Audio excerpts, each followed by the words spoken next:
जय हिंद साथियों, मैं अंकित कुमार यादव आप सभी का स्वागत करता हूं सृष्टि ज्ञान केंद्र में, जहां हम पढ़ रहे हैं कक्षा 12वीं की पॉलिटिकल साइंस और जिसमें चल रहा है अध्याय 6, जिसका नाम है लोकतांत्रिक व्यवस्था का संकट। जिसमें अभी तक हमने ये जाना और समझा कि आपातकाल के लगने के पहले भारत की राजनीति किस करवट बैठ रही थी, भारत की राजनीति में किस प्रकार के परिवर्तन हो रहे थे। आपने ये जाना और समझा कि भारत की राजनीति में छात्र आंदोलन प्रखर हो रहे थे और इन छात्र आंदोलनों ने भारत की राजनीति के रुख को मोड़ने में बहुत बड़ी भूमिका निभाई।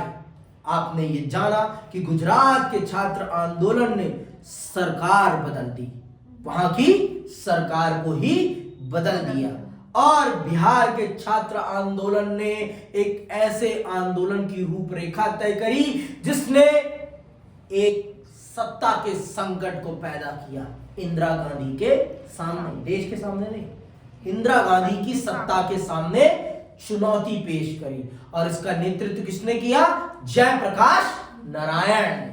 समझ में आई बात? तो चलिए आज हम चल रहे हैं उसी के आगे बढ़ने और ये जानने और समझने कि आपातकाल की घोषणा कब होती है और वो क्या है तात्कालिक कारण जिसने इन सभी चीजों पर, ये जो आग लगाने के लिए भूसा या कहिए खरपतवार सब तैयार थी, सूखी लकड़ियां तैयार थी, इन पे माचिस मारने का काम किस घटना ने किया है। तो आइए उस घटना के बारे में विस्तार पूर्वक जानते हैं और समझते हैं कि क्या है वो घटना जिसने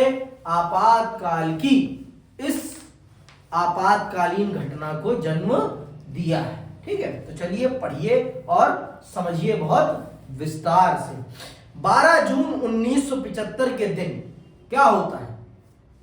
इलाहाबाद उच्च न्यायालय के न्यायाधीश जगमोहन लाल सिन्हा ने एक फैसला सुनाया। जगमोहन लाल सिन्हा ने एक फैसला सुनाया और इस फैसले ने भारत की राजनीति को ही बदल दिया, भारत की राजनीति की रूपरेखा को ही बदल दिया। ये याद रखना है। कौन है? जगमोहन लाल सिन्हा। समझ में आई बात? कहां के? इलाहाबाद उच्च न्यायालय। ठीक है, आगे सुनो।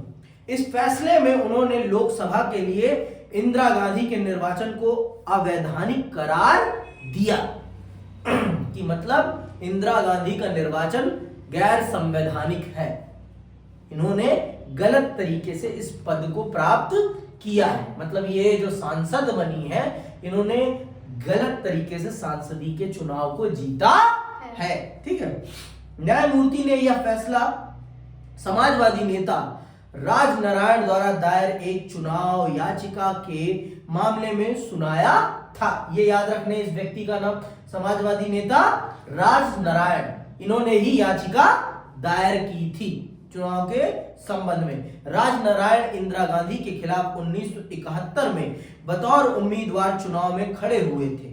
याचिका में इंदिरा गांधी के निर्वाचन को चुनौती देते हुए तर्क दिया गया था कि उन्होंने चुनाव प्रचार में, अंडरलाइन करना, उन्होंने चुनाव प्रचार में सरकारी कर्मचारियों की सेवाओं का इस्तेमाल किया था। उच्च न्यायालय के इस फैसले का मतलब यह था कि कानूनन अब इंदिरा गांधी सांसद नहीं रही और अगर अगले 6 महीने की अवधि में दोबारा सांसद निर्वाचित नहीं होती तो प्रधानमंत्री के पद पर कायम नहीं रह सकती। 24 जून 1975 को सर्वोच्च न्यायालय ने उच्च न्यायालय के इस फैसले पर आंशिक स्थगनादेश सुनाते हुए कहा कि जब तक इस फैसले को लेकर की गई अपील की सुनवाई नहीं होती तब तक इंदिरा गांधी सांसद बनी रहेंगी, लेकिन वे लोकसभा की कार्रवाई में भाग नहीं ले सकती हैं। तो प्रधानमंत्री होने का मतलब क्या है? अगर मैं लोकसभा ही न जा पाऊं तो आप सबको पता है कि लोकसभा क्या है? भारत का सबसे बड़ा मंच है और भारत के कानून कहां बनते हैं? सबके सब संसद में बनते हैं। और अगर प्रधानमंत्री होते हुए मैं अगर संसद नहीं जा पा रहा हूं तो मेरे प्रधानमंत्री का होने का कोई अर्थ नहीं है। इलाहाबाद उच्च न्यायालय के निर्णय पर सर्वोच्च न्यायालय ने स्थगनादेश जारी कर दिया और कहा कि जब तक इसके खिलाफ हम फैसला नहीं देते, जब तक अपील की सुनवाई हम नहीं करते, तब तक इंदिरा गांधी प्रधानमंत्री बनी रहेंगी, सांसद बनी रहेंगी, लेकिन वो लोक संसद नहीं जा सकती, संसद की कार्रवाई में भागीदार नहीं बन सकती है। और आंदोलनों ने रूपरेखा तैयार कर रखी थी। जयप्रकाश नारायण को क्या मिल गया? मौका मिल गया और उन्होंने नारा कौन सा दे दिया? संपूर्ण क्रांति का। याद है ना, संपूर्ण क्रांति का नारा। और उसके बाद दिल्ली पूरी जाम पैक्ट, संसद घिराव का उन्होंने आह्वान कर दिया। संसद घिराव का उन्होंने आह्वान कर दिया कि अगर इंदिरा गांधी इस्तीफा नहीं देंगी तो हम संसद घिराव करेंगे और इस सत्ता को उखाड़ फेंकेंगे, इस सत्ता को उखाड़ फेंकेंगे और इसको इसकी औकात याद दिला देंगे। कौन कहता है? जयप्रकाश नारायण। जय शाह नहीं, जयप्रकाश नारायण। ठीक है, जय शाह बोला है तुमने, जय शाह। आज यही लड़ाई होगी। ठीक है, संकट और सरकार का फैसला। तो सुनिएगा, एक बड़े राजनीतिक संघर्ष के लिए अब मैदान तैयार हो चुका था। जयप्रकाश नारायण की अगुवाई में विपक्षी दलों ने इंदिरा गांधी के इस्तीफे के लिए दबाव डाला। इन दलों ने 25 जून 1975 को दिल्ली के रामलीला मैदान में एक विशाल प्रदर्शन किया। 25 जून, अंडरलाइन कर लो ये दिन, तारीख। ठीक है, प्रदर्शन किया। जयप्रकाश नारायण ने इंदिरा गांधी के इस्तीफे की मांग करते हुए राष्ट्रव्यापी सत्याग्रह की घोषणा की। जेपी ने सेना, पुलिस और सरकारी कर्मचारियों का आह्वान किया कि वे सरकार के अनैतिक और अवैधानिक आदेशों का पालन न करें। इससे भी सरकारी कामकाज के ठप हो जाने का अंदेशा पैदा हुआ। देश का राजनीतिक मिजाज अब पहले से कहीं ज्यादा कांग्रेस के खिलाफ हो गया। मतलब पूरा उत्तर भारत उठ खड़ा हुआ कांग्रेस के खिलाफ। कांग्रेस के खिलाफ पूरा का पूरा उत्तर भारत उठ खड़ा हुआ। इंदिरा गांधी के लिए राजनीतिक संकट खड़ा हो गया। समझ में आई बात? अब उनके लिए अपनी सत्ता को बचाना थोड़ा बहुत संकट का विषय बन गया। उनकी पार्टी, पता है, उनकी पार्टी के जो वरिष्ठ नेता थे वो अलग हो गए थे और वो लोग भी इस आंदोलन में जयप्रकाश नारायण से कंधे से कंधा मिलाकर चल रहे थे। वो तो चाहते ही थे इंदिरा सत्ता से उतरे। फिर देखो इंदिरा क्या करती है अपनी सत्ता को बचाने के लिए। जयप्रकाश नारायण जी ने पुलिस को, सेना को, सरकारी कर्मचारियों से आह्वान कर दिया कि सरकार के कामकाज में आप सहयोग मत करें। तो अब क्या होगा बाबू? क्या होगा? देश ठप पड़ जाएगा ना। अब इंदिरा गांधी को अपनी सत्ता बचानी है, सत्ता बचानी है। उनके लिए सत्ता, उनके सत्ता पे संकट आ ही गया, आ गया है कि नहीं आया? उनकी सत्ता पे संकट आया, देश पे कोई संकट नहीं आया। पहले बता रहा हूं मैं, उनकी सत्ता पे संकट है, ये देश पर कोई संकट नहीं है। इस बात को याद रखो। उनके प्रधानमंत्री के पद पर संकट आया है, देश के ऊपर कोई संकट नहीं है। ठीक है, समझ में आई बात? अब सुनो आगे। सरकार ने इन घटनाओं के मद्देनजर जवाब में आपातकाल की घोषणा कर दी। सरकार ने इन घटनाओं को रोकने के लिए, इन घटनाओं से टैगल करने के लिए, इन घटनाओं से निपटने के लिए क्या कह दिया? आपातकाल लगेगा, आपातकाल। सुनना, 25 जून 1975 के दिन सरकार ने घोषणा की कि देश में गड़बड़ी की आशंका है। इस तर्क के साथ उसने संविधान के अनुच्छेद 352 को लागू कर दिया। अंडरलाइन कर लेना ये कि किस अनुच्छेद के अंतर्गत भारत में आपातकाल लगाया गया है। तो कौन सा अनुच्छेद है? 352। और किस आधार पर लगाया गया है? अंदरूनी गड़बड़ियों के आधार पर। किस आधार पर? अंदरूनी गड़बड़ियों के आधार पर। ठीक है वंशिका? ठीक है, इस अनुच्छेद के अंतर्गत अंतर्गत प्रावधान किया गया है कि बाहरी अथवा अंदरूनी गड़बड़ी की आशंका होने पर सरकार आपातकाल लागू कर सकती है। सरकार का निर्णय था कि गंभीर संकट की घड़ी आन पड़ी है और इस वजह से आपातकाल की घोषणा जरूरी हो गई है। तकनीकी रूप से देखें तो ऐसा करना सरकार की शक्तियों के दायरे में था, क्योंकि हमारे संविधान में सरकार को आपातकाल की स्थिति में विशेष शक्तियां प्रदान की गई हैं। किस सरकार को? केंद्र सरकार। भारत में आपातकाल को निर्धारित करने की शक्तियां सिर्फ केंद्र सरकार के पास है। केंद्र सरकार ही ये निर्धारित करती है कि कब देश में आपातकाल लगेगा और कब नहीं लगेगा। ठीक है, तो उस समय इंदिरा गांधी के पास ये ताकत थी, वो ऐसा कर सकती थी, तो उन्होंने वो किया। किस लिए? अपनी शक्ति को बचाने के लिए, अपनी सत्ता को, अपनी कुर्सी को बचाने के लिए। इस कार्टून में यही दिखाया गया है। तो ठीक है, ये कार्टून यही दिखा रहा है। ठीक है, ये कार्टून जो है ये उसी स्थिति का परिचायक है, उसी घटना के बारे में आपको बता रहा है। आपातकाल की घोषणा के साथ ही शक्तियों के बंटवारे का संघीय ढांचा व्यवहारिक तौर पर निष्प्रभावी हो गया।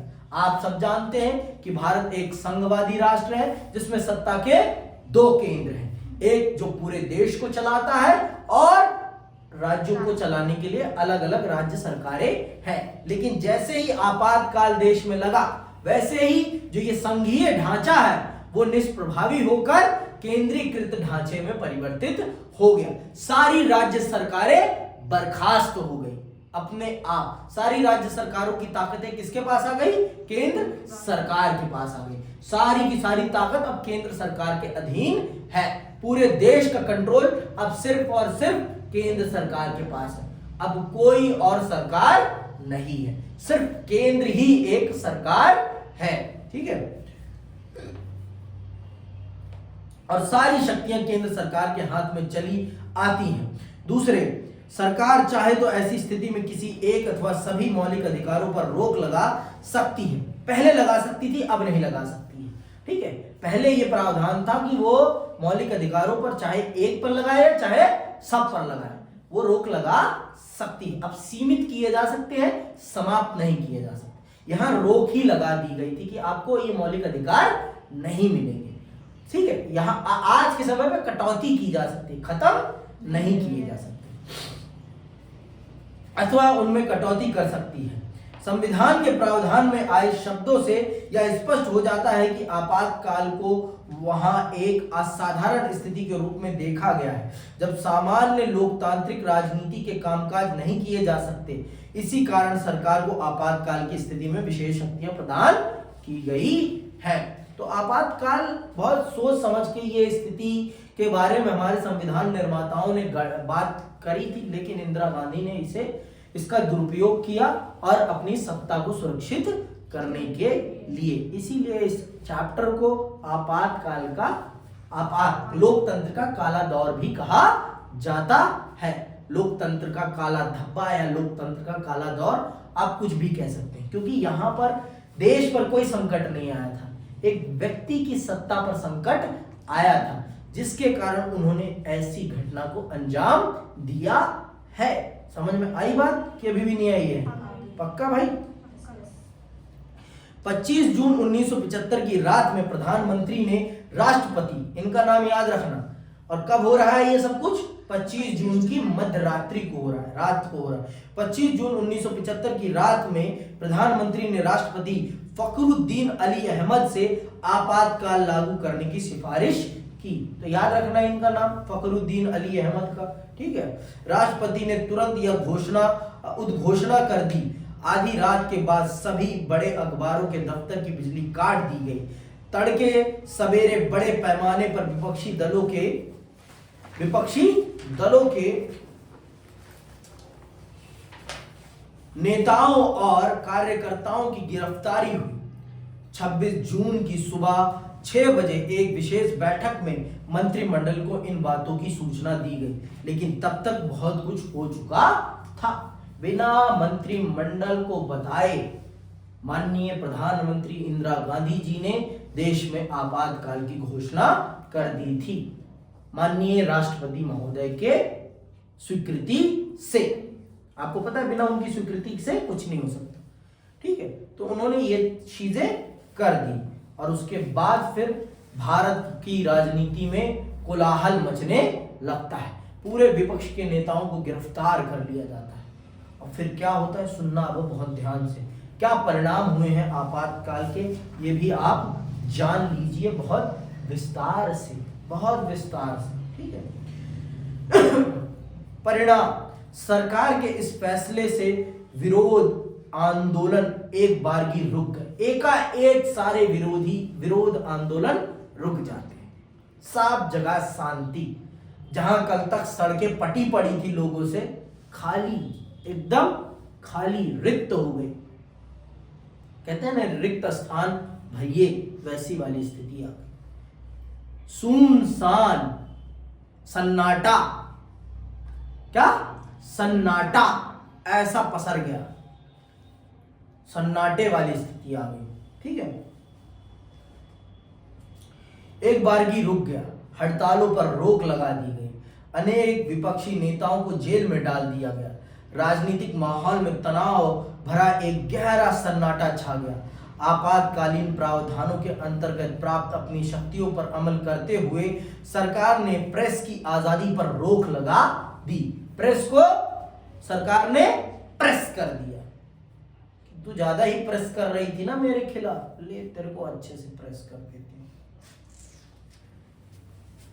घिस दी।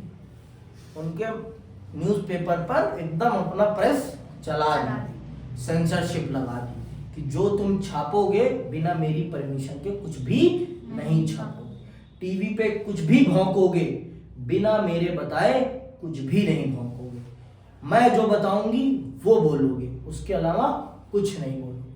समझ में आई बात? समाचार पत्रों को कहा गया कि कुछ भी छापने से पहले अनुमति लेना जरूरी है ना, इसे कहते हैं सेंसरशिप, इसे प्रेस सेंसरशिप के नाम से जाना जाता है। क्या कहते हैं इसे? प्रेस सेंसरशिप के नाम से जाना जाता है। तो ये एक 2 नंबर का प्रश्न बहुत अच्छा बनता है कि प्रेस सेंसरशिप क्या होती है।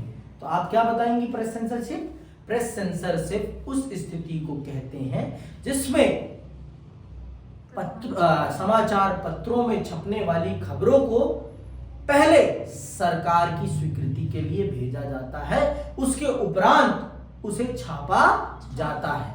उस स्थिति या परिस्थिति को प्रेस सेंसरशिप कहा जाता है। ठीक है, समझ में आई बात? उत्तर ऐसे ही लिखना होता है, बेहुदगी भरा नहीं लिखना, नहीं, प्रॉपर मीनिंगफुल शब्दों के साथ उत्तर लिखिए तो ज्यादा बेहतर है। और नहीं लिखेंगे तो नंबर आपके कटेंगे, मेरे तो कुछ कटने वाले नहीं वैसे भी। ठीक, सामाजिक और सांप्रदायिक गड़बड़ी की आशंका के मद्देनजर सरकार ने राष्ट्रीय स्वयंसेवक संघ अर्थात आरएसएस और जमाते इस्लामी पर प्रतिबंध लगा दिया। धरना, प्रदर्शन और हड़ताल की भी अनुमति नहीं थी। सबसे बड़ी बात यह हुई कि आपातकालीन प्रावधानों के अंतर्गत नागरिकों के विभिन्न मौलिक अधिकार निष्प्रभावी हो गए। उनके पास अब यह अधिकार भी नहीं रहा कि मौलिक अधिकारों की बहाली के लिए अदालत का दरवाजा खटखटाएं। बताओ कौन से मौलिक अधिकार का उल्लंघन हुआ है यहाँ पे? कौन सा? थप्पड़ मारूंगा ऐसा।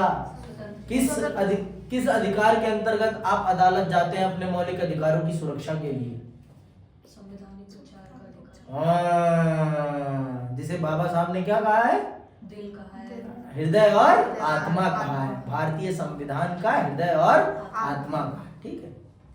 तो भारतीय आपके मौलिक संवैधानिक उपचार के अधिकार को, मतलब आपके सारे मौलिक अधिकार निष्प्रभावी कर दिए गए। समझ में आई बात बबुआ कि नहीं आई? आ गई। सरकार ने निवारक नजरबंदी का बड़े पैमाने पर इस्तेमाल किया। पता है ना निवारक नजरबंदी क्या है कि नहीं पता? शक के बिना पर 3 महीने तक बिना वर्णित प्रक्रिया का पालन किए बगैर व्यक्ति को जेल में रखा जाता है। वर्णित प्रक्रिया क्या है कि किसी भी व्यक्ति को अगर गिरफ्तार किया जाएगा तो उसे 24 घंटे के अंदर मजिस्ट्रेट या न्यायालय के सामने प्रस्तुत करना होगा। फिर मजिस्ट्रेट और न्यायालय ये निर्धारित करेगा कि इस व्यक्ति की गिरफ्तारी न्यायोचित है या अन्यायोचित। वो निर्धारित करेगा कि इसे जेल में रखा जाएगा या बेल दी जाएगी। ठीक है, लेकिन निवारक नजरबंदी के अंतर्गत ऐसा नहीं होता है। बिना ट्रायल के 3 महीने तक व्यक्ति को जेल में रखा जाता है। तो आपातकाल के दौरान निवारक नजरबंदी का बड़े पैमाने पर दुरुपयोग किया जाता है। इस प्रावधान के अंतर्गत लोगों को गिरफ्तार इसलिए नहीं किया जाता कि उन्होंने कोई अपराध किया है, बल्कि इसके विपरीत इस प्रावधान के अंतर्गत लोगों को इस आशंका से गिरफ्तार किया जाता है कि वे कोई अपराध कर सकते हैं। तो आपसे ये पूछा जा सकता है 2 नंबर के प्रश्न में कि क्या है निवारक नजरबंदी। ठीक है, तो निवारक नजरबंदी वो कानून है जिसमें व्यक्ति को अपराध करने के लिए नहीं, अपराध करने की आशंका के लिए गिरफ्तार किया कि यह अपराध कर सकता है। वंचिका अपराध कर सकती है तो अपराध करने से पहले इसे गिरफ्तार कर लिया जाए। क्यों वंचिका अपराध कर सकती है वर्षा के साथ मिलकर। पुलिस को कॉल पकड़ लूंगी, अपराध हो गया, अब ले जाओ। ठीक है। सरकार ने आपातकाल के दौरान निवारक नजरबंदी अधिनियमों का प्रयोग करके बड़े पैमाने पर गिरफ्तारियां की। जिन राजनीतिक कार्यकर्ताओं को गिरफ्तार किया गया वे बंदी प्रत्यक्षीकरण याचिका का सहारा लेकर अपनी गिरफ्तारी को चुनौती भी नहीं दे सकते थे। क्यों? क्योंकि आपके मौलिक अधिकार को प्रतिबंधित कर दिया गया था। ठीक है,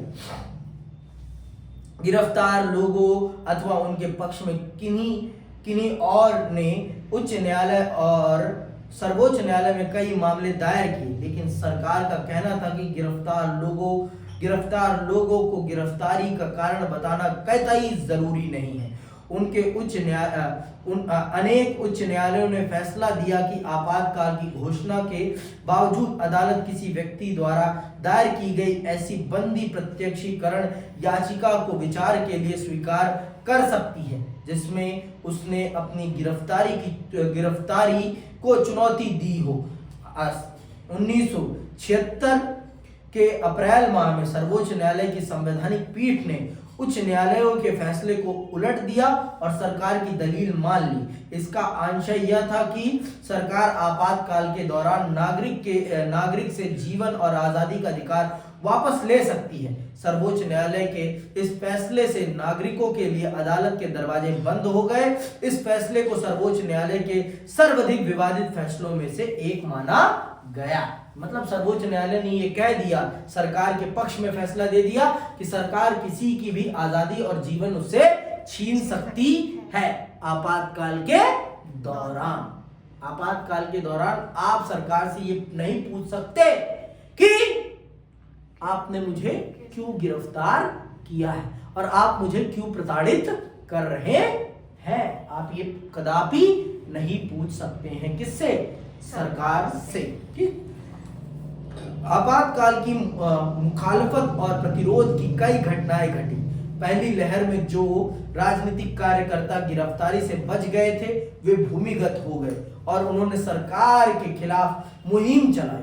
इंडियन एक्सप्रेस और स्टेट्समैन जैसे अखबारों ने प्रेस पर लगी सेंसरशिप का विरोध किया। जिन समाचारों को छापने से रोका जाता था उनकी जगह ये अखबार खाली छोड़ देते थे।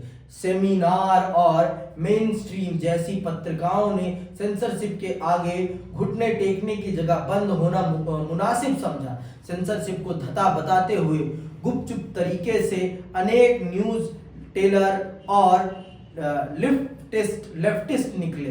पद्म भूषण से सम्मानित कन्नड़ लेखक शिवराम करांत और पद्मश्री से सम्मानित हिंदी लेखक फणीश्वर नाथ रेणु ने लोकतंत्र के दमन के विरोध में अपनी अपनी पदवी लौटा दी। बहरहाल मुखालफत और प्रतिरोध के इतने प्रकट कदम कुछ ही लोगों ने उठाए। ठीक है, सरकार के खिलाफ खड़ा होना सबके बस की बात नहीं होती। ठीक है। संसद ने संविधान के सामने कई नई चुनौतियां खड़ी की। इंदिरा गांधी के मामले में इलाहाबाद उच्च न्यायालय के फैसले की पृष्ठभूमि में संविधान में संशोधन हुआ। देख रहे हैं, इंदिरा गांधी जी ने अपने पद को बचाने के लिए संविधान में ही फेरबदल कर दिए। तो देखिए क्या किया है इंदिरा गांधी जी ने। इस संशोधन के द्वारा प्रावधान किया गया कि प्रधानमंत्री, राष्ट्रपति और उपराष्ट्रपति के पद के निर्वाचन को अदालत में चुनौती नहीं दी जा सकती है। मतलब इस पद पे बैठे व्यक्तियों के निर्वाचन के खिलाफ आप अदालत नहीं जा सकते हैं। जो व्यक्ति इस पद पर बैठ गया है उसके खिलाफ अदालत नहीं जाया जा सकता है। ठीक है। आपातकाल के दौरान ही संविधान का 42वां संशोधन पारित हुआ। ये याद रखना है, कौन सा संशोधन पारित हुआ है? 42वां, 42। ठीक है, अमेंडमेंट। आप पढ़ चुके हैं कि इस संशोधन के जरिए संविधान के अनेक हिस्सों में बदलाव किए गए। 42वें संशोधन के जरिए हुए अनेक बदलावों में एक था देश की विधायिका के कार्यकाल को 5 से बढ़ाकर 6 साल करना। ठीक है, मतलब जो 5 साल की हमारी विधायिका है, मतलब 5 साल बाद चुनाव, उसको 1 साल एक्सटेंड कर दिया गया कि अब 6 साल बाद चुनाव कराए जाएंगे। ठीक है। यह व्यवस्था मात्र आपातकाल की अवधि भर के लिए ही नहीं की गई थी, इसके आगे के दिनों में भी अस्थायी रूप से लागू किया जाना था। इसके अतिरिक्त अब आपातकाल के दौरान चुनाव को 1 साल के लिए स्थगित किया जा सकता था। इस तरह देखें तो 1971 के बाद अब 1976 के बदले 1978 में करवाए जा सकते थे। मतलब चुनाव को 1 साल के लिए पोस्टपोन करा दिया गया इन संशोधनों के द्वारा। तो भारत के संविधान का सबसे बड़ा संशोधन अगर किसी को माना जाता है तो वो 42वें संविधान संशोधन को माना जाता है। ये बहुत इंपॉर्टेंट है। ठीक है। अब आते हैं आपातकाल के संदर्भ में विवाद। क्या क्या विवाद खड़े हुए हैं? क्या हुआ है? नहीं क्या? इसमें तो है, इसमें आपातकाल के सबक है इसके बाद। हाँ, तो वही संदर्भ है। विवाद ही तो है। सबक, वही सीख सबक एक ही बात है। अच्छा, सबक यहाँ से दे दिया इन्होंने सीधे। क्या चाहते हैं ये लोग? बच्चों को पढ़ाना चाहते हैं या गुमराह करना चाहते हैं? आपातकाल के संदर्भ में विवाद। ठीक है, हाँ पढ़ लो उससे। आपातकाल भारतीय राजनीति का सर्वाधिक विवादास्पद प्रकरण है। इसका एक कारण है आपातकाल की घोषणा की जरूरत को लेकर विभिन्न दृष्टिकोणों का होना। दूसरा कारण यह है कि सरकार ने संविधान प्रदत्त अधिकारों का इस्तेमाल करके व्यवहारिक तौर पर लोकतांत्रिक कामकाज को ठप कर दिया था। आपातकाल के बाद शाह आयोग ने अपनी जांच में पाया कि इस अवधि में बहुत सारी अति हुई। इसके अतिरिक्त भारत में लोकतंत्र पर अमल के लिहाज से आपातकाल से क्या क्या सबक सीखे जा सकते हैं, इस पर भी अलग अलग राय मिलती है। आइए इन पर एक एक करके नजर दौड़ाएं। चलिए पहले पढ़ते हैं, क्या आपातकाल जरूरी था? आपको क्या लगता है? हाँ? नहीं जरूरी था? हाँ? पक्का? क्यों? सिर्फ सत्ता को बचाने के लिए पूरे देश में आपातकाल लगा। मौलिक अधिकार।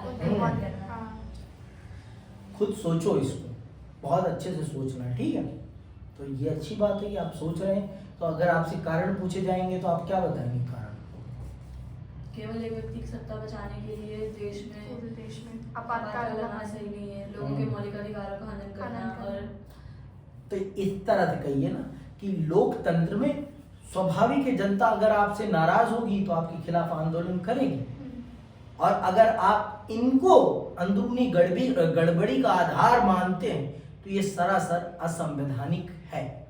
आप इन आधारों पर आपातकाल जैसे कड़े कदम नहीं उठा सकते हैं। तो हाँ, सरासर इंदिरा गांधी ने ये कदम अपनी सत्ता को सुरक्षित करने के लिए किया था, ना कि देश की समस्याओं को सुलझाने के लिए।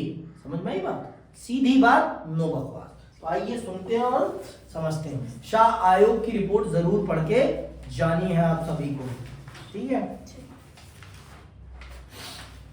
संविधान की आपातकाल की घोषणा के कारण का उल्लेख करते हुए संविधान में बड़े सारे ढंग से अंदरूनी गड़बड़ी जैसे शब्द का व्यवहार किया गया है। 1975 से पहले कभी भी अंदरूनी गड़बड़ी को आधार बनाकर आपातकाल की घोषणा नहीं की गई थी। हम पढ़ चुके हैं कि देश के कई हिस्सों में विरोध आंदोलन चल रहे थे। क्या इसे आपातकाल लागू करने का पर्याप्त कारण माना जा सकता है? कदापि नहीं माना जा सकता। जनता का आंदोलन करना लोकतंत्र में बहुत ज्यादा जरूरी है। ये जनता की राजनीतिक चेतना को दिखाता है कि जनता अब कितना राजनीतिक तौर पर सचेत है। अगर वो सरकार के खिलाफ मौन होकर बैठी है तो इसका मतलब है जनता राजनीतिक तौर पर सचेत नहीं है, शून्य है, शून्य। समझ में आई बात? आज जैसे देश में, हमारे देश की जनता, हमारा जो जेनजी है, वो सिर्फ सोशल मीडिया पे भौंकना जानता है, उसके अलावा उसके पास भौंकने का कोई साधन नहीं है। सरकार के खिलाफ खड़ा होना बहुत जरूरी है, ठीक है। सरकार का तर्क था कि भारत में लोकतंत्र है और इसके अनुकूल विपक्षी दलों को चाहिए कि वे निर्वाचित शासक दल को अपनी नीतियों के अनुसार शासन चलाने दें। क्यों चलाने दें भाई? विपक्ष का काम है सरकार की कमियों को उजागर करना। समझ में आई बात? विपक्ष का काम है और आपकी जिम्मेदारी है कि आप उन कमियों को सुधारें। विपक्ष का काम नहीं है कि आपकी कमियों को लीपापोती करे, पेंट करे, छुपाने में आपकी भी मदद करे। ये विपक्ष का काम नहीं। विपक्ष का काम ही है कि आपकी गलतियों को कुरेद के बाहर निकालना, जिससे कि जनता देख सके कि उन्होंने जिस सरकार को चुना है वो कितना चूना लगा रही है इस देश की जनता को। तो अगर विपक्ष, आज का विपक्ष भी सरकार की गलतियों को उजागर कर रहा है तो वो उसका काम है। विपक्ष का काम ही है सरकार की गलतियों को खोदकर निकालना। आपने रखा किस लिए? टीचर का काम क्या होता है? स्टूडेंट की गलतियां ही बताना ना। ठीक है, अप्रिशिएट करना भी उसका काम है, लेकिन गलतियां बताना बहुत जरूरी काम है। अगर गलतियां नहीं बताएगा, हाँ बेटा तुमने सही लिखा है, सही लिखा है, जाओ पेपर में भी सही लिख के आ जाओगे ढंग से। जो मिलने थे 100 नंबर मिलेंगे 0।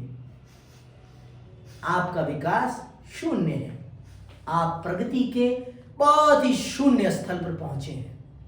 हो गया 0 नहीं बनाना ना। देश को हमें 100 बनाना है, 80 बनाना है, 90 बनाना है। तो उसकी गलतियां निकालना बहुत जरूरी है, बहुत ज्यादा जरूरी है। ठीक है, सबकी गलतियां निकालना बहुत जरूरी है। आगे सुनो। सरकार का मानना था कि बार बार का क्या कहती है सरकार, बार बार का धरना प्रदर्शन और सामूहिक कार्रवाई लोकतंत्र के लिए ठीक नहीं है। इंदिरा गांधी के समर्थक यह भी मानते थे कि लोकतंत्र में सरकार पर निशाना साधने के लिए लगातार गैर संसदीय राजनीति का सहारा नहीं लिया जा सकता। इससे अस्थिरता पैदा होती है और प्रशासन का ध्यान विकास के कामों से भंग हो जाता है। सारी ताकत कानून व्यवस्था की बहाली पर लगानी पड़ती है। इंदिरा गांधी ने शाह आयोग को चिट्ठी में लिखा कि विनाशकारी ताकतें सरकार के प्रगतिशील कार्यक्रमों में अड़ंगे डाल रही थी और मुझे गैर संवैधानिक साधनों के बूते सत्ता से बेदखल करना चाहती थी। ये पढ़ के जाना, ये इंदिरा गांधी जी की चिट्ठी है। ठीक है, ये पढ़ के जाना है आप सभी को। ये सारी की सारी चीजें पढ़ लेनी है। ये कॉलम जो दिया गया है ये आपको पढ़ के जाना है। ठीक है, आगे सुनिए। तो इंदिरा गांधी ने ये कहा, किसे कहा? शाह आयोग की रिपोर्ट में। ठीक है, कुछ अन्य दलों मसलन सीपीआई, इसने आपातकाल के दौरान कांग्रेस को समर्थन देना जारी रखा था। का विश्वास था कि भारत की एकता के विरुद्ध अंतरराष्ट्रीय साजिश की जा रही है। सीपीआई का मानना था कि ऐसी सूरत में विरोध पर एक हद तक प्रतिबंध लगाना उचित है। सीपीआई का मानना था कि जेपी ने जिस जन आंदोलन की अगुवाई की वह मुख्यतः मध्य वर्ग का आंदोलन था और यह मध्य वर्ग कांग्रेस की परिवर्तनकामी नीतियों के विरोध में था। आपातकाल के बाद सीपीआई ने महसूस किया कि उसका मूल्यांकन गलत था और आपातकाल का समर्थन करना एक गलती थी, क्योंकि जब अब उन्हें भी पता चल गया था कि अगर हम समर्थन करेंगे तो हमें राजनीतिक तौर पर इसका नुकसान उठाना पड़ेगा। तो उन्होंने भी कहा, पीछे अपने कदम खींच लिए और कहा कि आपातकाल एक गलत कदम था भारत की राजनीति में। ठीक है। दूसरी तरफ आपातकाल के आलोचकों का तर्क था कि आजादी के आंदोलन से लेकर लगातार भारत में जन आंदोलन का एक सिलसिला रहा है। जेपी सहित विपक्ष के अन्य नेताओं का ख्याल था कि लोकतंत्र में लोगों को सार्वजनिक तौर पर सरकार के विरोध का अधिकार होना चाहिए। बिहार और गुजरात में चले विरोध आंदोलन ज्यादातर समय अहिंसक और शांतिपूर्ण रहे।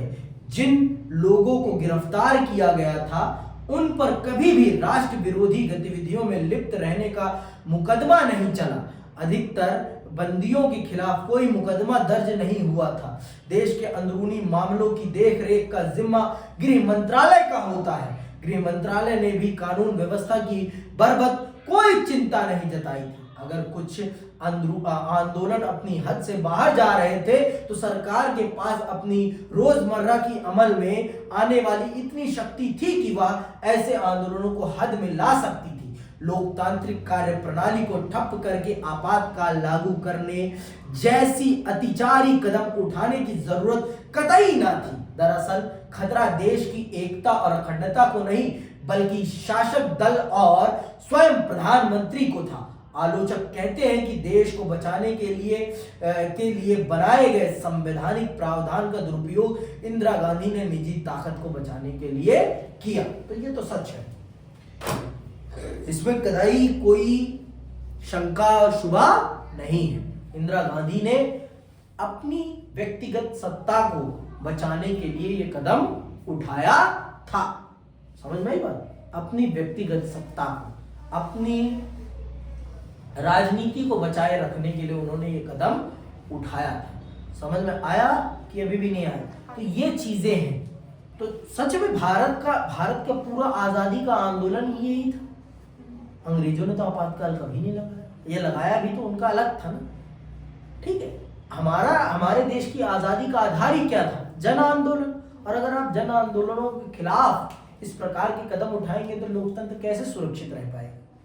हाँ, लोकतंत्र का आधार ही जनता है और जनता अगर अपनी भावनाओं को व्यक्त नहीं कर पाएगी तो फिर अर्थ क्या रह गया लोकतंत्र का? समझ में आई बात? और देश की अंदरूनी सुरक्षा व्यवस्था का ध्यान रखने वाला गृह मंत्रालय होता है। गृह मंत्रालय ने ऐसी कोई भी चिंता नहीं जताई थी कि देश में अंदरूनी गड़बड़ी जैसी स्थिति पैदा हो रही है। पर सच जो है वो यही है कि माननीय प्रधानमंत्री स्वर्गीय श्री इंदिरा गांधी जी की सत्ता पर प्रश्न चिन्ह लग रहा था और उस प्रश्न चिन्ह से बचना चाहती थी वो, और अपने सुपुत्र स्वर्गीय श्री संजय गांधी जी के स्ववचनों पर उन्होंने इस शुभ कदम को आगे बढ़ाया और देश में आपात काल लगा दिया। ठीक है, आगे सुनिए। आपातकाल के दौरान क्या क्या हुआ? क्या क्या हुआ? बता रहा हूं। आपातकाल का वास्तविक क्रियान्वयन भी अपने आप में विवाद का एक मुद्दा रहा है। क्या सरकार ने अपनी आपातकालीन शक्तियों का दुरुपयोग किया? क्या इस दौरान सत्ता का दुरुपयोग हुआ और इसके बूते जातियां की गई?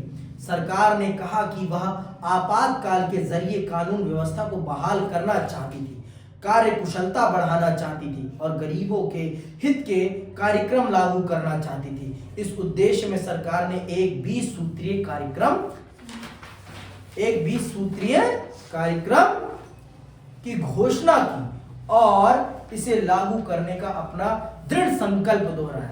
20 सूत्रीय कार्यक्रम में भूमि सुधार, भू पुनर्वितरण, खेती हर मजदूरों के पारिश्रमिक पर पुनर्विचार, प्रबंधन में कामगारों की भागीदारी, बंधुआ मजदूरी की समाप्ति आदि शामिल थे। आपातकाल की घोषणा के बाद शुरुआती महीनों में मध्य वर्ग इस बात से बड़ा खुश था कि विरोध आंदोलन समाप्त हो गए और सरकारी कर्मचारियों पर अनुशासन लागू हुआ। गरीब और ग्रामीण जनता को भी उम्मीद थी कि सरकार जिन कल्याण कार्यक्रमों को लागू करने के वायदे कर रही है उन्हें अब कारगर तरीके से लागू किया जाएगा। समाज के विभिन्न वर्गों की अलग अलग अपेक्षाएं थी और इस कारण आपातकाल को लेकर उनके दृष्टिकोण भी अलग अलग थे। शुरू में तो सबको अच्छा लगा था क्योंकि सब कुछ डिसिप्लिन हो गया था, शक्ति आ गई थी, लेकिन धीरे धीरे धीरे धीरे रस्सी ढीली होती गई और सरकारी कर्मचारी धीरे धीरे धीरे फिर अपने पुराने ढर्रे पर वापस आ गए। फिर से कालाबाजारी प्रारंभ हो गई, सरकारी कर्मचारियों का अत्याचार शुरू हो गया। सुनिएगा ध्यान से। आपातकाल के आलोचकों ने ध्यान दिलाया कि सरकार ने ज्यादातर वायदे पूरे नहीं हुए। आलोचकों का कहना है कि सरकार अपने वायदों की ओट लेकर जातियों से लोगों का ध्यान हटाना चाहती थी। आलोचकों ने निवारक नजरबंदी के बड़े पैमाने पर इस्तेमाल पर भी सवाल उठाए। हम पढ़ चुके हैं कि आपातकाल के दौरान अनेक प्रमुख नेताओं को गिरफ्तार कर लिया गया था। दरअसल कुल 676 नेताओं की गिरफ्तारी हुई थी। शाह आयोग का आकलन था कि निवारक नजरबंदी के कानूनों के तहत लगभग 1,11,000 लोगों को गिरफ्तार किया गया। प्रेस पर कई तरह की पाबंदी लगा दी गई। इसमें कई पाबंदियां गैर कानूनी थी। शाह आयोग ने अपनी रिपोर्ट में लिखा है कि दिल्ली बिजली आपूर्ति निगम के महाप्रबंधक को दिल्ली के लेफ्टिनेंट गवर्नर के दफ्तर से 26 जून 1975 की रात 2 बजे मौखिक आदेश मिला कि अभी अखबारों की बिजली आपूर्ति काट दी जाए। अखबारों को बिजली आपूर्ति 2-3 दिन बाद फिर बहाल की गई, लेकिन तब तक सेंसरशिप का पूरा ढांचा खड़ा किया जा चुका था। तो ये सारी चीजें हैं। इसके अलावा आगे सुनिएगा, इसके अलावा कुछ और भी गंभीर आरोप ऐसे लोगों को लेकर लगे थे जो किसी आधिकारिक पद पर नहीं थे, लेकिन सरकारी ताकत का इन लोगों ने इस्तेमाल किया था।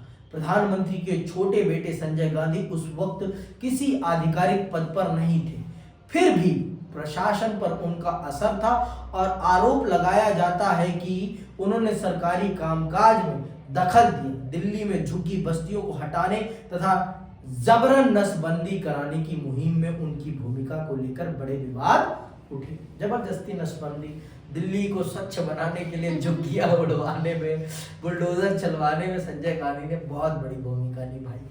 लगाओ बुलडोजर, उड़ाओ इनको, हटाओ, दिल्ली को सुंदर बनाओ। दिल्ली को सुंदर बनाओ मुहिम चलाने में संजय गांधी का बहुत बड़ा योगदान है। ठीक है ठीक है। राजनीतिक कार्यकर्ता की गिरफ्तारी और प्रेस पर लगी पाबंदी के अतिरिक्त आपातकाल का बुरा असर आम लोगों को भी भुगतना पड़ा। आपातकाल के दौरान पुलिस हिरासत में मौत और यातना की घटनाएं घटी। गरीब लोगों को मनमाने ढंग से एक जगह से उजाड़ कर दूसरी जगह बसाने की भी घटनाएं हुई। जनसंख्या नियंत्रण के अति उत्साह में लोगों को अनिवार्य रूप से नजरबंदी के लिए मजबूर किया गया। इन उदाहरणों से समझा जा सकता है कि लोकतांत्रिक प्रक्रिया के ठप पड़ने पर लोगों पर क्या गुजरती है। ठीक है, तो ये सब चीजें होती हैं आपातकाल के दौरान। आपातकाल के सबक क्या सीखा हमने आपातकाल से? हमने ये सीखा कि हमें अपने राजनीतिक अधिकारों के प्रति सचेत रहना चाहिए। हमें किसी भी नेता पर इतना अंधा भरोसा नहीं करना चाहिए कि हम उसे अपना माई बाप मान लें।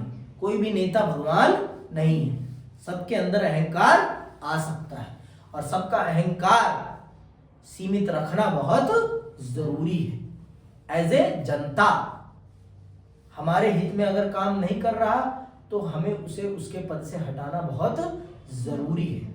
इसलिए नहीं पूजना कि भाई है अपना, दोस्त अपना, जाति का है, अपने धर्म का है। राजनेता धर्म और जाति नहीं देखते, ठीक है। उनके लिए उनकी सत्ता ही सब कुछ होती है। सत्ता से बड़ा कुछ नहीं होता, सत्ता ही प्राथमिक है, सत्ता ही सब कुछ है। आगे सुनिए। आपातकाल से एक बारगी भारतीय लोकतंत्र की ताकत और कमजोरियां उजागर हो गई। हालांकि बहुत से पर्यवेक्षक मानते हैं कि आपातकाल के दौरान भारत लोकतांत्रिक नहीं रह गया था, लेकिन यह भी ध्यान देने की बात है कि थोड़े ही दिनों के अंदर कामकाज फिर से लोकतांत्रिक ढर्रे पर लौट आया। इस तरह आपातकाल का एक सबक तो यही है कि भारत से लोकतंत्र को विदा नहीं किया जा सकता और करना बहुत कठिन है। दूसरे, ये याद रखना है आपको, ठीक है, ये प्रश्न आ सकता है। दूसरा, आपातकाल से संविधान में वर्णित आपातकाल के प्रावधानों के कुछ अंतर्गत उलझाव भी प्रकट हुए। मतलब संविधान में जो गलत शब्दों का प्रयोग हो गया था वो शब्द भी आपातकाल के लगने के बाद स्पष्ट हो गए और उसके बाद उसे बदल दिया जाता है। उलझाव भी प्रकट हुए जिन्हें बाद में सुधार लिया गया। अब अंदरूनी आपातकाल सिर्फ सशस्त्र विद्रोह, मतलब जब तक अंदरूनी आपातकाल तभी लगाया जा सकता है देश में जब जनता हथियार के साथ सरकार के खिलाफ खड़ी हो जाए। सशस्त्र विद्रोह लिखा है ना, की स्थिति में लगाया जा सकता है। इसके लिए यह भी जरूरी है कि आपातकाल की घोषणा की सलाह मंत्रिमंडल राष्ट्रपति को लिखित में दे। जब तक राष्ट्रपति को लिखित में मंत्रिमंडल ये सलाह नहीं देता तब तक राष्ट्रपति देश में आपातकाल की घोषणा नहीं कर सकते। मौखिक तो कर ही नहीं सकते कि प्रधानमंत्री जी ने फोन किया, हाँ राष्ट्रपति जी लगा दीजिए आपातकाल, कदापि नहीं। मंत्रिमंडल, पूरा प्रधानमंत्री और उनका मंत्रिमंडल बैठकर जब तक डिस्कस नहीं करेगा, लिखित तौर पर उन्हें ये सुझाव भेजेगा नहीं, तब तक इस घटना पर विचार नहीं किया जा सकता है। आगे सुनिए। तीसरा, आपातकाल से हर कोई नागरिक अधिकारों के प्रति ज्यादा सचेत हुआ। आपातकाल की समाप्ति के बाद अदालतों ने व्यक्ति के नागरिक अधिकारों की रक्षा में सक्रिय भूमिका निभाई। न्यायपालिका आपातकाल के वक्त नागरिक अधिकारों की कारगर तरीके से रक्षा नहीं कर पाई थी। इसे महसूस करके अब वह नागरिक अधिकारों की रक्षा में तत्पर हो गई। आपातकाल के बाद नागरिक अधिकारों के कई संगठन मजबूत वजूद में आए, ठीक है।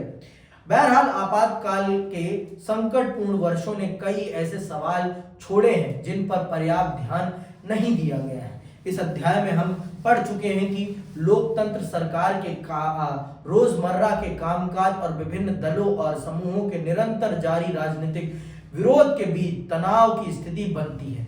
ऐसे में दोनों के बीच एक सधा हुआ संतुलन क्या हो सकता है?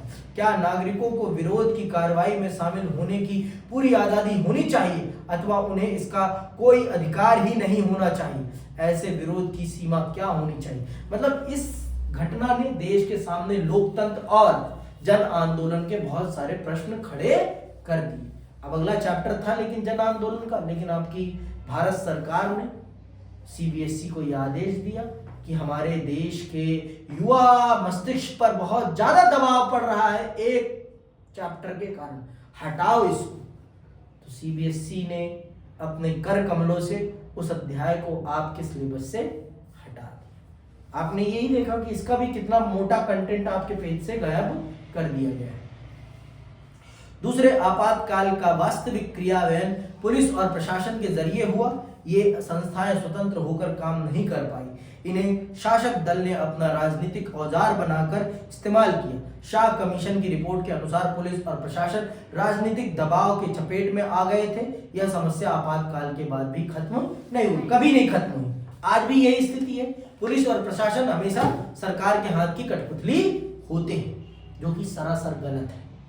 उन्हें सरकार के हाथ की कठपुतली नहीं, उन्हें नागरिकों के अधिकारों की रक्षा के लिए बनाया गया, लेकिन ऐसा होता नहीं। तो आज की क्लास यहीं समाप्त करते हैं, अगले अध्याय में और इसे समझेंगे कि आपातकाल के बाद क्या क्या होता है और कैसे राजनीति नए करवट बैठती है और कैसे इंदिरा गांधी सत्ता से पहली बार बेदखल होती हैं। ठीक है, फिर इंदिरा गांधी की वापसी को पढ़ लेंगे क्योंकि ज्यादा दिन तक वो विपक्ष में रहती नहीं। इसी के साथ आज मैं यही समाप्त करता हूँ, विदा लेता हूँ। जय हिंद, जय भारत।